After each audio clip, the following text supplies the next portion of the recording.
Hun fandt ud af, at hendes kæreste var hende utro med hendes bedste veninde. Men hendes svar, ren genialitet. Julie havde altid haft en sjette sans, når det kom til mennesker. Hun kunne mærke, når noget ikke stemte, og i de sidste par uger havde den fornemmelse været konstant. Særligt når det kom til hendes kæreste, Mads. Noget var anderledes. Han var blevet mere fjern, mere distræt. Hans telefon lå aldrig længere på køkkenbordet, som den plejede, og han smilede mindre. Julie havde ikke lyst til at være den paranoide type, men hun kunne ikke ignorere fornemmelsen længere. Hun begyndte at lægge mærke til de små ting.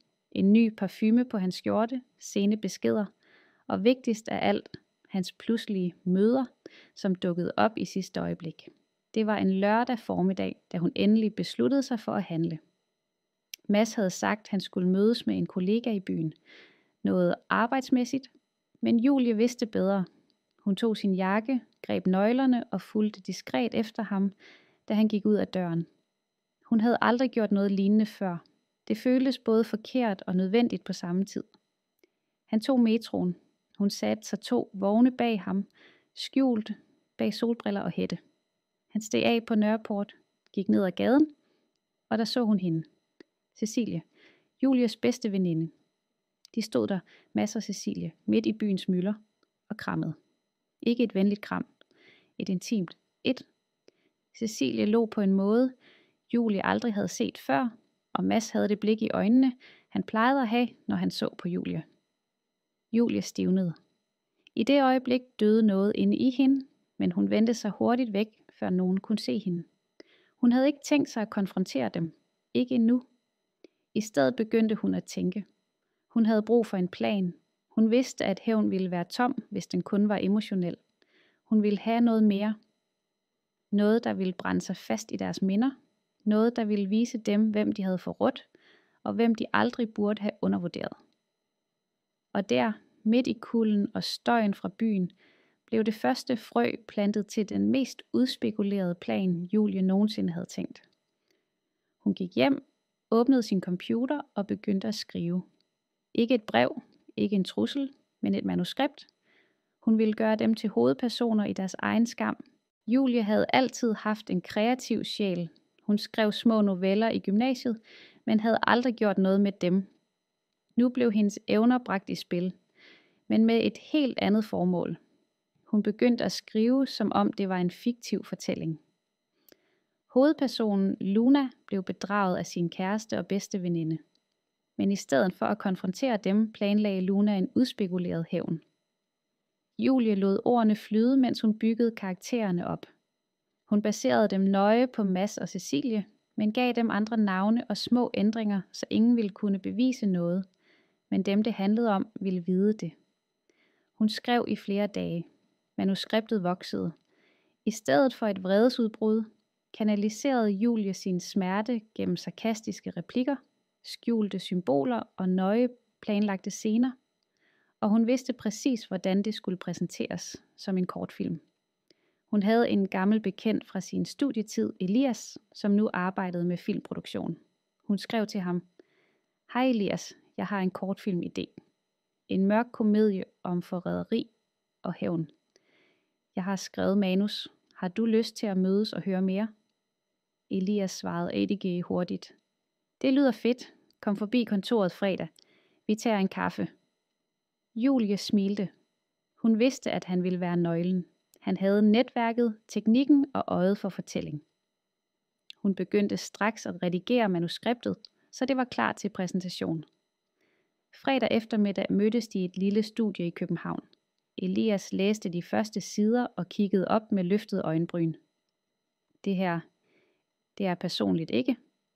Julie trak på skuldrene. Måske. Elias lå.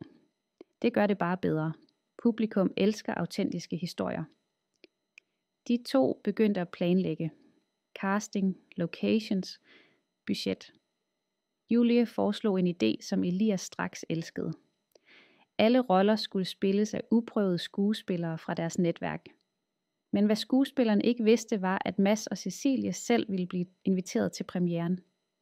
Som gæster. Indtiltalende. Julie vidste, at hun ikke bare ville vise dem filmen. Hun ville lade dem sidde i mørket i et rum fyldt med fremmede og se deres hemmeligheder blive blottet på lærredet. Men for at det skulle virke, måtte hun gøre det subtilt.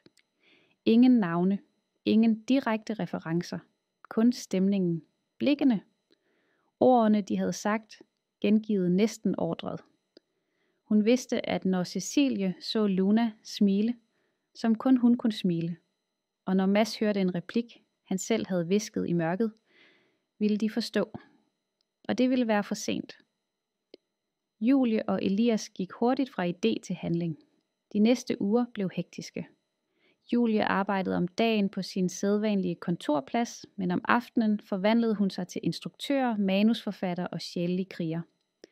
Hun lavede en liste over mulige skuespillere, folk fra deres fælles netværk, amatørskuespillere, studerende.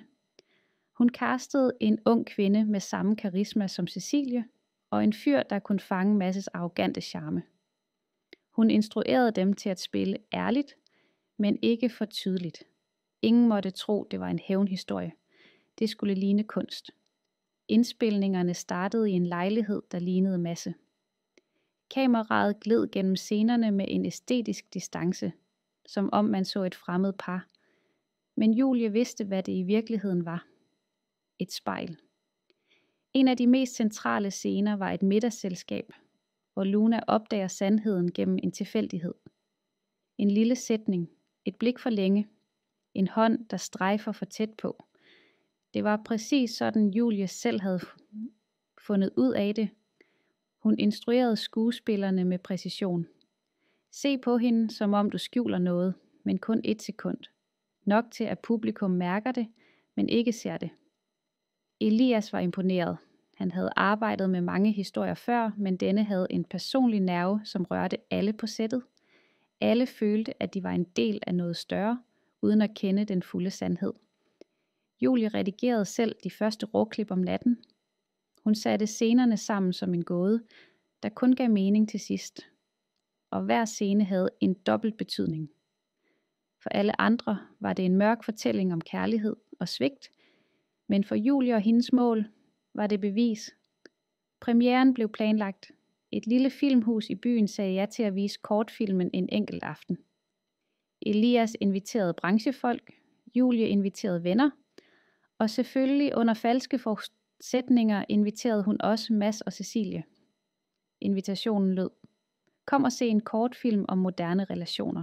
En historie om valg, svigt og skæbne. Mads svarede med et thumbs up. Cecilie skrev: glæder mig, elsker indiefilm. Julie stirrede på deres svar og mærkede et stik i maven. Ikke smerte, men spænding. Det var begyndt. De vidste det ikke endnu, men snart ville de sidde i mørket og se sig selv blive afsløret, uden at nogen sagde deres navn.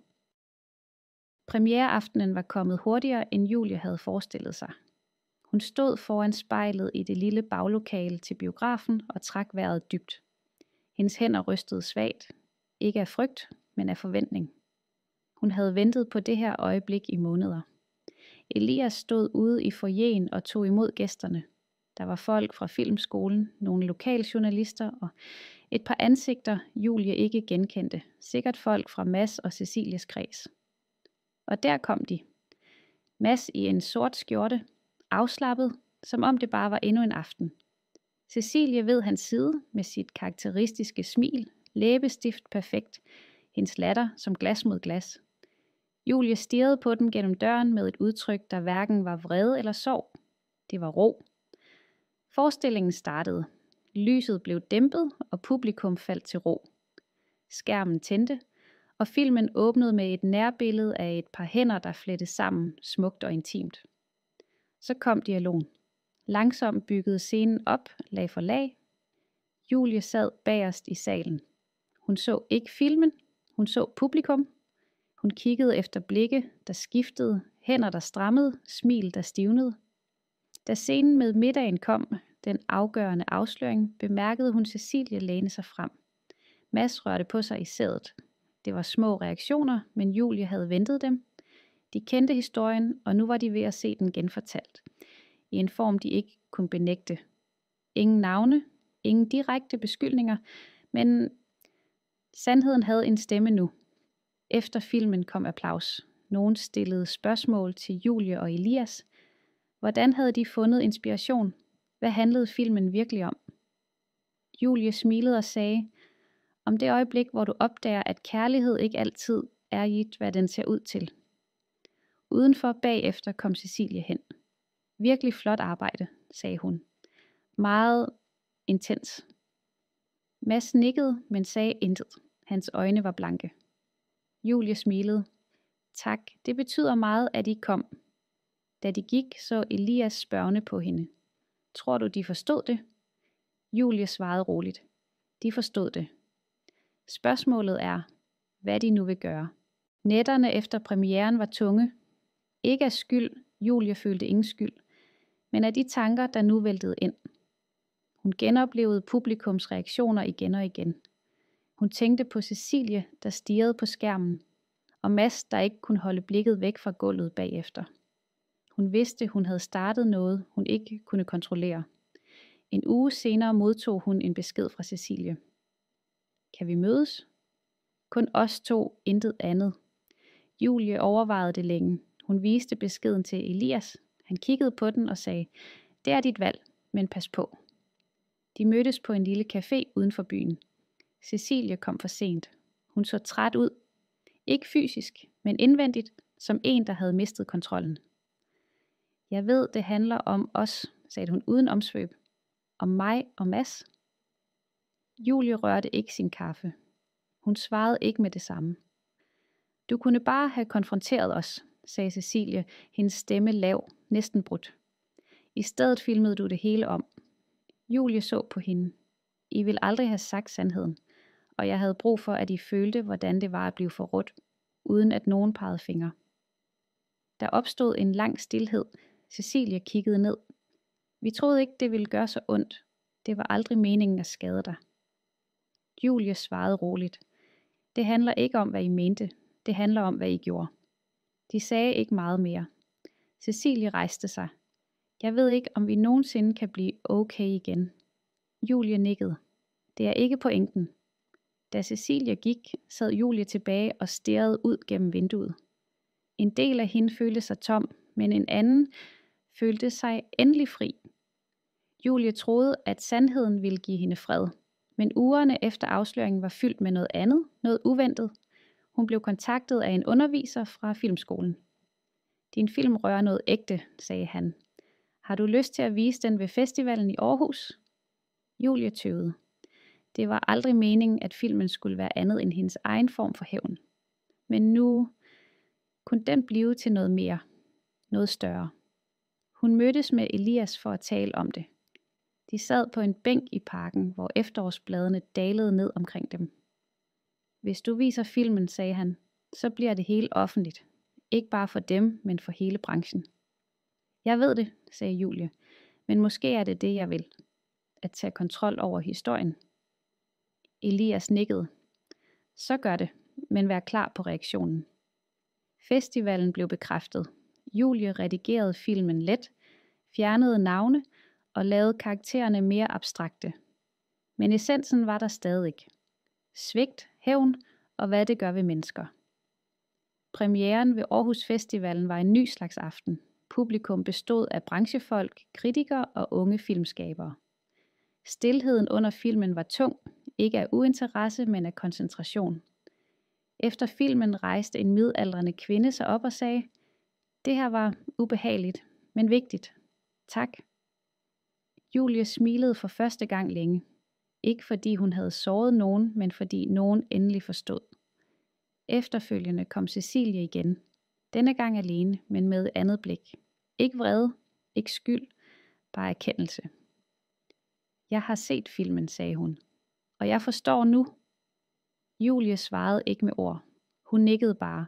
Efter festivalen blev Julies navn nævnt i flere blogs og filmfora. Ikke som en hævner, men som en ny stemme i dansk film. Hun modtog mails, opkald og en invitation til at holde oplæg på sin gamle skole. Men selvom verden udenfor begyndte at ændre sig, var der noget i Julie, der stadig sad fast. Hun gik forbi caféen, hvor hun og Oliver plejede at mødes. Døren var åben. Hun gik ikke ind. Bare stod der, kiggede. I det øjeblik trådte Oliver ud. Øjenkontakt, stilhed. Han gik ikke væk. Julie, sagde han. Hans stemme var lav, næsten knust. Jeg så filmen, fortsatte han. Det gjorde ondt. Julie sagde intet. Men det fik mig også til at indse, hvad jeg havde gjort. Ikke bare mod dig, men også mod mig selv. Hun ville sige noget koldt, noget der kunne få ham til at føle sig lille, men hun gjorde det ikke. I stedet sagde hun, det var aldrig for din skyld. Han nikkede. Jeg ved det, og alligevel, tak. Julie gik videre, uden at se sig tilbage. Hjemme satte hun sig foran sin computer. Hun åbnede et tomt dokument. Overskriften, skyggerne, en ny historie. Ikke om hævn, men om heling. Hun skrev, indtil solen gik ned. Og selv da natten faldt på, blev hendes hænder ved tastaturet. For første gang skrev hun ikke for at ramme nogen. Hun skrev for sig selv. Julie vågnede tidligt. Ikke af alarmen, men fordi noget indeni var anderledes. En ro, hun ikke havde følt længe. Hun trak gardinerne fra. Dagslyset flød ind, og hun smilede. Hun havde besluttet sig. Det var tid til at rejse. Ikke for at flygte, men for at møde sig selv et nyt sted. Hun skrev til en filmskole i Aarhus, sendte sit projekt ind og blev inviteret til samtale. En uge senere stod hun på stationen med en taske, der indeholdt hele hendes gamle liv. Hendes mor krammede hende. Jeg er stolt af dig, sagde hun med tårer i øjnene. Aarhus var ny, fremmed, frisk. Hun fandt en lille lejlighed tæt på skolen og begyndte på undervisningen. I klasselokalet sad hun blandt mennesker, der ikke kendte hendes fortid. Kun det, hun valgte at dele. En af lærerne Kerber spurgte, hvorfor vil du fortælle historier? Julie tænkte et øjeblik og svarede, fordi tavsheden også har en stemme. Hver dag skrev hun. Ikke om hævn, men om mennesker, om valg, om konsekvenser. Og en dag, da hun afleverede et manuskript, sagde hendes underviser, du har noget særligt. Din stemme bærer noget, der rører ved folk. Julie takkede, men inderst inde vidste hun, det var ikke hævnen, der havde givet hende styrken. Det var sorgen og modet til at gå videre. Det var en regnvejrsdag, da Julie fandt brevet i sin postkasse. Der var ingen afsender, men håndskriften var genkendelig. Det var Sofies. Hun åbnede det med rystende hænder. Papiret var fugtigt i hjørnerne, som om det var skrevet med tårer. Julie, hvis du læser det her, betyder det, at jeg ikke længere kan undgå sandheden. Jeg forrådte dig. Ikke bare ved at være sammen med Mads, men fordi jeg var jaloux. Hele tiden. På dit mod, din styrke, din måde at lyse på blandt andre. Jeg ønskede at være dig, og det fortærede mig. Julie læste videre. Hjertet bankede hårdt. Det vi gjorde mod dig, var ikke bare et svigt. Det var grusomt. Og det ødelagde mig mere, end du nogensinde vil forstå. Jeg beder ikke om tilgivelse. Kun om, at du en dag husker, at jeg engang var din ven. Og at jeg elskede dig på min fejlbarlige måde. Der lå en gammel nøgle i kuverten. Intet andet.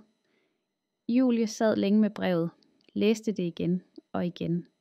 Hun vidste ikke, om hun skulle græde, råbe eller bare lade det passere. Men hun rejste sig.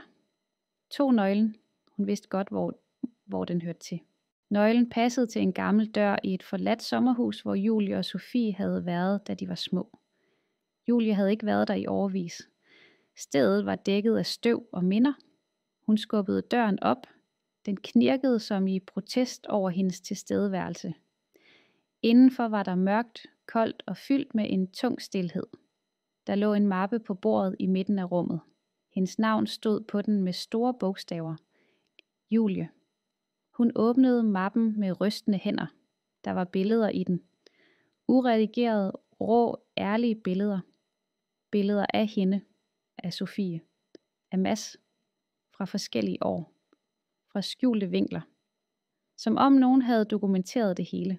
Der var sider fulde af Sofies håndskrift. Tanker, bekendelser, skyldfølelse. Jeg planlagde det hele. Jeg lagde fælden. Først for Mads, så for dig. Jeg ville ødelægge dig, så jeg endelig kunne føle mig fri. Men jeg blev fanget i mit eget spind. Og det her er min straf. Julie fik ondt i maven. Alt det, hun troede, hun vidste. Det var værre. Sofie havde planlagt det hele.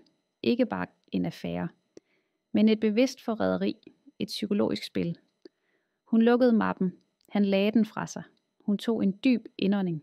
Så satte han ild til den. Flammerne slikkede papiret, billederne, ordene, alt det, der holdt hende fanget. Da det begyndte at regne igen, kom Julie ud. Hun smilede. Ikke fordi alt var godt, men fordi hun endelig var fri.